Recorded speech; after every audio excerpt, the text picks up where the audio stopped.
Oke, bismillahirrahmanirrahim. Assalamualaikum warahmatullahi wabarakatuh.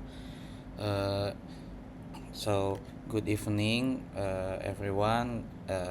Pak Wawan, my name is Muhammad Rehan Muzadi, NIM 293241165. I'm here to explain about my personal best leadership project, especially on my personal project in item deposit, or in Indonesian is penitipan barang in event named Comic Frontier. So about this project, this team is basically just to make sure the item that from visitor can be safe, to be guarded safely in the some item lah. Jadi kan intinya dari pengunjung itu datang dan kemudian menitipkan barangnya ke kami dan kami jaga barangnya dengan baik. Seperti intinya untuk dari proses dari pekerjaan kami itu seperti itu di project ini. Dan untuk timnya sendiri ini dibentuk saat tahun 2018 ya. Jadi saat itu saya sebagai staf dari divisi informasi ditunjuk untuk membuat, atau lebih tepatnya untuk nge-lead tim dari penitipan barang. Saat itu sistemnya masih dari nol, bahkan untuk apa sistem pencatatan dan kemudian dari penandaan item masih manual. Saat itu saya coba untuk kembangkan sistemnya secara otomasi, dan sampai saat ini pun yang nantinya ini proyek akan berlanjut di tanggal 15 November nanti, masih akan terus berkembang dan selebihnya sistemnya dikembangkan oleh saya. Nah, proyek ini dilakukan selama setahun 2 kali. Nah, tantangannya apa sih sebenarnya? Jadi untuk pada awal tahun proyek ini bekerja, sebenarnya sudah yang seperti yang sudah saya jelaskan sebelumnya, bahwa sistemnya itu dibuat secara manual. Nah, saat saya datang, saya diberi tugas untuk memperbaiki sistemnya untuk menjadi lebih baik, menjadi spreadsheet base, kemudian eh, penomorannya juga dengan bahan yang lebih proper. Kemudian karena semakin semakin besar eventnya, manpowernya semakin banyak juga, dibuat penjadwalan shifting bagaimana sih untuk bebannya agar semua orang yang bekerja itu dapat mendapatkan haknya yang sama lah dalam dalam let's say untuk bekerja di tim ini. Nah, ada sebuah tantangan pada tahun 2023 ini, bahwa lebih tepatnya saat bulan September. Nah, ini eventnya itu crashing down ya. Jadi saat itu karena sedang dalam proses peralihan juga di venue yang lebih besar. Pada awalnya itu di Balai Kartini, kemudian eventnya pindah ke ASBSD di Tangerang.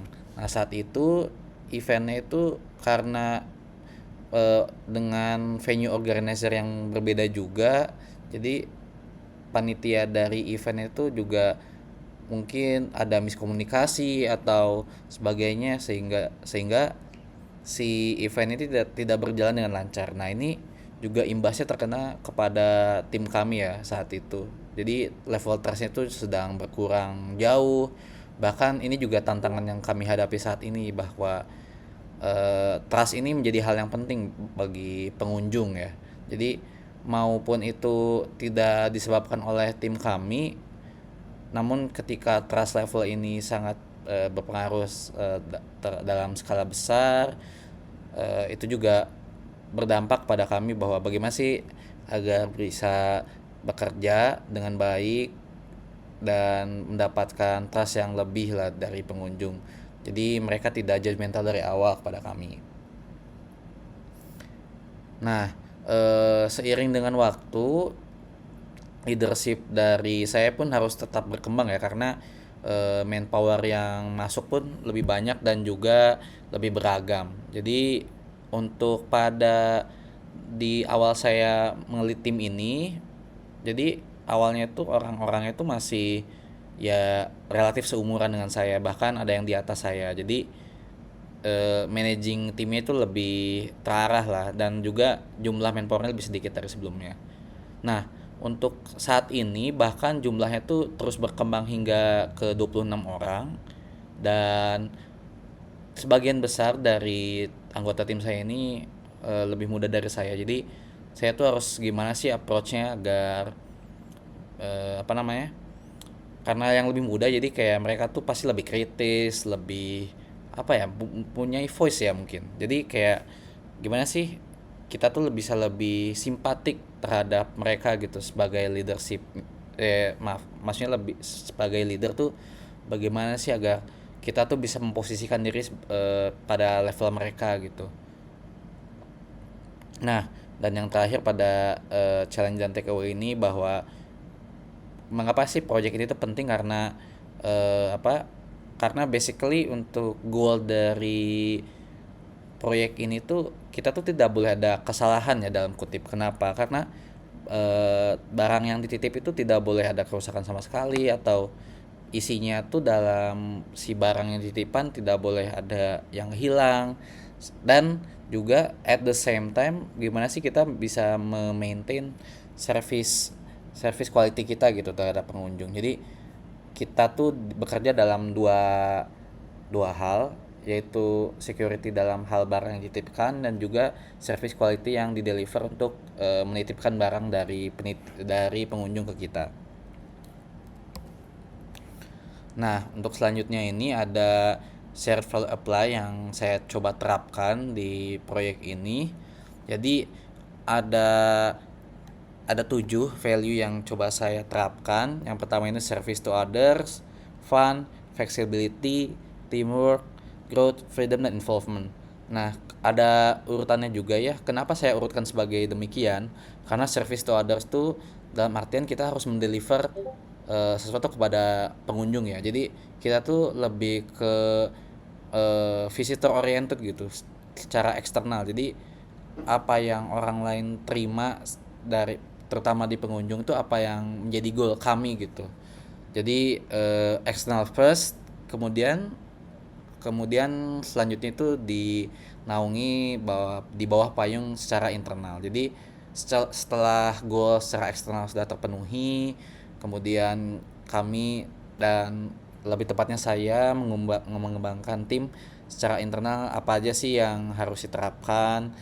Jadi fun tuh kenapa yang secara internal nomor satu, karena eh, agar pekerjaan itu tidak dapat dilakukan secara tidak beban lah intinya. Terus flexibility ini karena tim kami bekerja secara fleksibel eh, dengan dinamika yang sudah ada, bahkan dari setiap event ke event kami juga mendapatkan situasi yang berbeda ya. Jadi tidak ada situasi yang persis sama terhadap event yang sebelumnya. Jadi flexibility terhadap kondisi itu menjadi hal yang sangat dituntut lah dalam value ini. Teamwork juga jelas karena tidak bekerja sendiri. Growth dan freedom ini karena ini merupakan self apa ya, karena ini kebutuhan mereka sendiri gitu di tim ini tuh, apakah mereka ingin growth atau pengen freedom of choice, freedom of having speech di tim ini juga. Basically ini jadi pembelajaran secara pribadi kepada anggota tim. Terus yang terakhir involvement, karena mostly dari anggota tim kami ini menunggu arahan juga, dan juga sistem hierarki secara apa, secara birokrasinya juga ada tahapannya. Jadi kayak secara meskipun fleksibel secara pekerjaan, namun untuk involvement secara tim juga eh, apa ya, diserahkan, tidak harus yang strict juga gitu.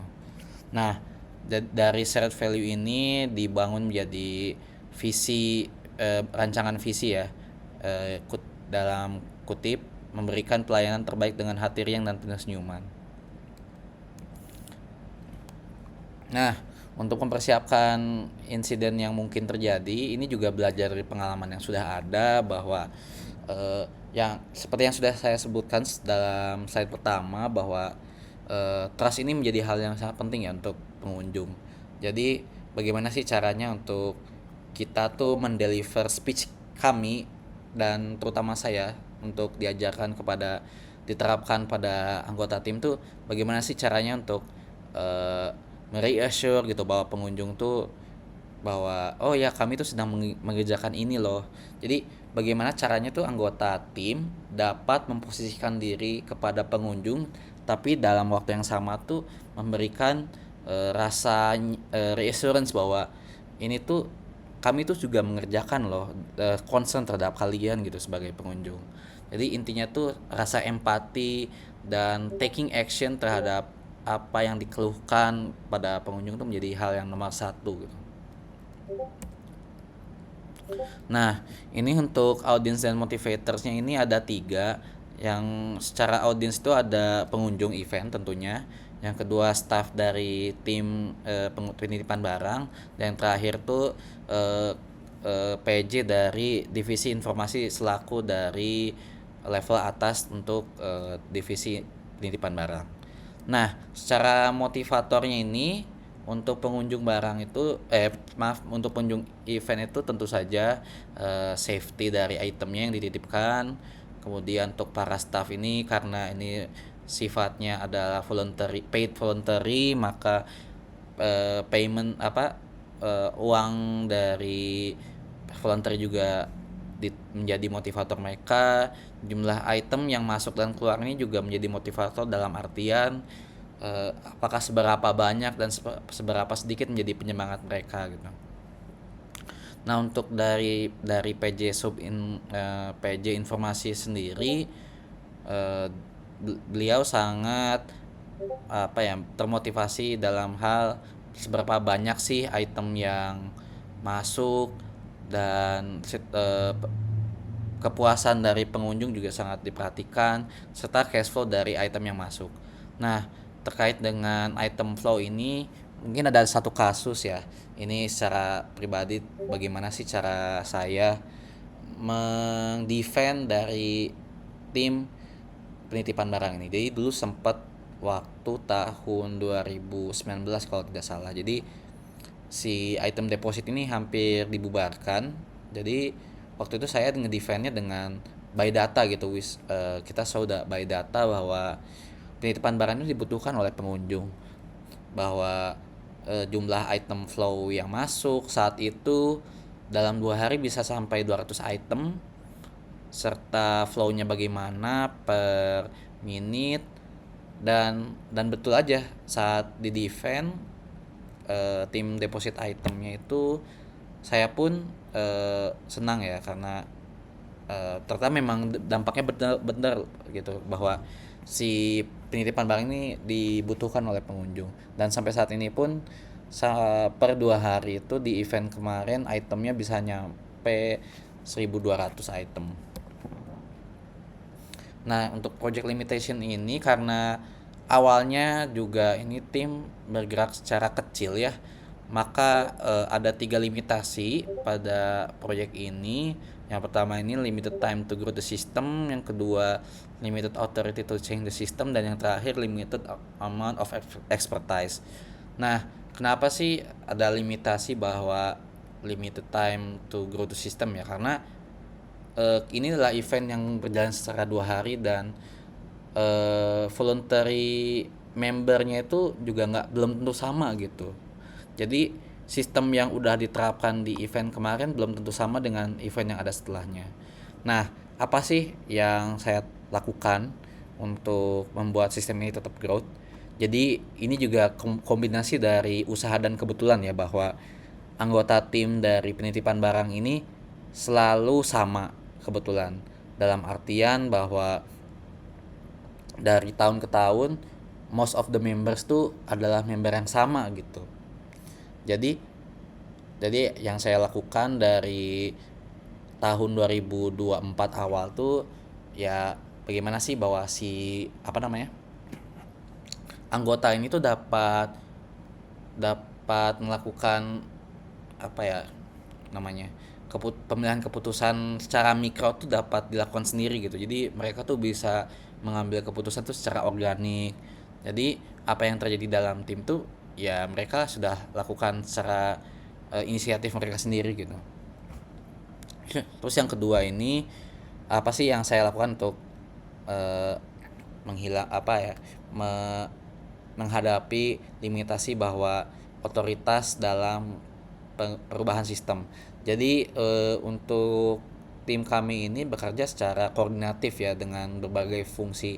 Jadi ada fungsi crowd management, ada fungsi apa namanya, informasi lain seperti wayfinding. Jadi yang dimaksimasi pada apa ya namanya dalam perjalanan event ini yang saya lakukan terutama itu memaksimalkan dengan tingkat koordinasi dengan fungsi lain. Jadi dengan koordinasi dengan tim lain tuh jadi kita tuh nggak perlu merubah sistem itu secara radikal gitu. Jadi kita apa yang kita butuhkan secara tim kita langsung voice out, kita langsung raise up bahwa oh kita butuh ini langsung ke divisi yang terkait. Jadi kayak kita tuh mengembangkan sistem yang sudah ada, jadi kita memaksimalkan itu gitu dibandingkan kita harus eh, mengganti merubah sistem, terutama ini lokasinya itu kan selalu ditentukan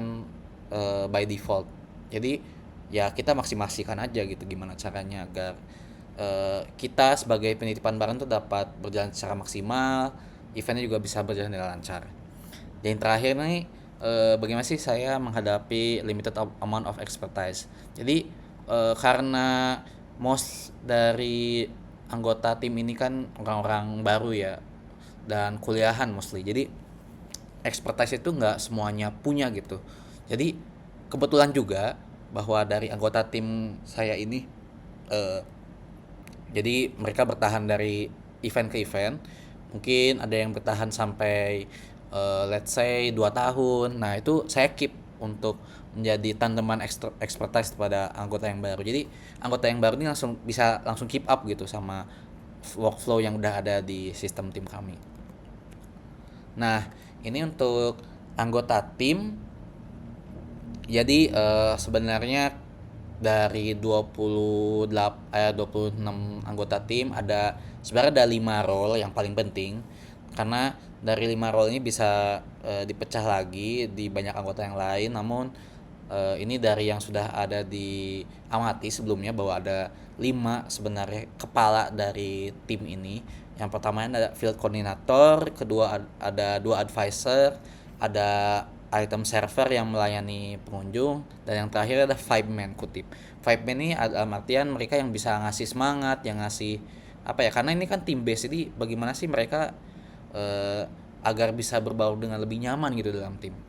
Nah, untuk namanya jadi untuk 5 man ini dia ini Nico ini dia punya skill dalam artian bagaimana sih mereka bisa terhubung dengan dia. Dia tuh bisa jadi orang yang paling asik gitu di tim. Jadi orang tuh bisa lebih terbuka sama dia. Jadi tim orang-orang juga pada lebih asik gitu kalau mau di tim ini gitu. Jadi self belonging di timnya juga bisa lebih besar gitu. Nah, strength dari Nico ini dia ada orang yang talkative dan juga cukup vokal ya. Jadi untuk suggestion saya bagaimana untuk mengembangkan skill dari Nico ini adalah dengan public speaking yang mungkin terkenal tuh seperti Toastmaster ya. Jadi dengan public speaking tuh mungkin dia tuh bisa lebih bisa mengasah dan melatih dari talkative dan vokal ini menjadi yang bisa berdampak lebih besar gitu. Nah, untuk advisor satu ini karena dia juga sama orang yang talkative, tapi dia tuh bisa memilah informasi tuh. Jadi kapan sih dia bisa ngasih masukan, kapan sih dia menjadi orang yang ya he doesn't like tell his opinion on something. Jadi jadi kayak dia tuh punya skill yang sama ya terhadap seperti apa yang diperlukan oleh negosiator. Jadi saya rasa kalau saya bisa melatih dia kayak mungkin dia harus dilatih menjadi moderator atau negosiator yang lebih baik gitu. Nah, untuk field coordinator ini karena di penitipan barang juga ada antrian ya di depan servernya.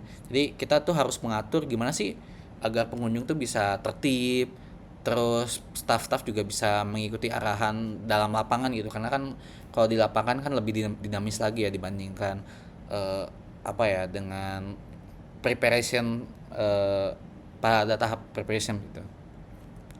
Jadi saya rasa sih bahwa dia kan punya voice yang vokal juga, terus dia punya inisiatif yang tinggi, terus eh, dan orangnya cukup tegas gitu. Jadi saya sih rasa dia juga punya apa ya bibit untuk menjadi leader yang baik gitu.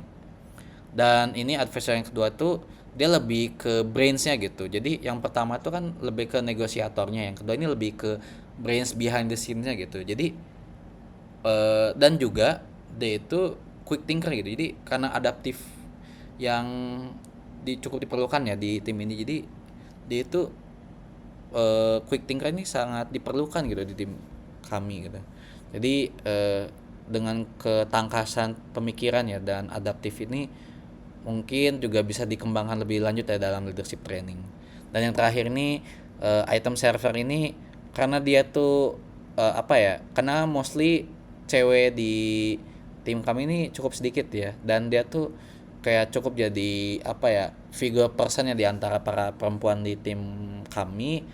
Jadi dia tuh cukup apa ya? Kalau saya latih dia khususnya untuk menjadi apa ya, untuk ahli dalam item server ini akan cukup bisa diturunkan gitu terhadap anggota tim yang lain yang bertindak sebagai item server gitu. Jadi saya rasa untuk training yang diberikan tuh seperti software training akan bisa lah untuk lebih apa ya mengembangkan diri dia gitu. Ya untuk sekian untuk presentasi personal best leadership dari proyek saya. Mohon maaf kata bila ada salah karena ini cukup proyek yang cukup panjang, singkat namun panjang dalam artian ini sudah berjalan dari 2018 tapi karena setahun dua kali jadi proses pengembangannya juga mostly on the spot dan tidak bisa begitu long term. Oke, terima kasih.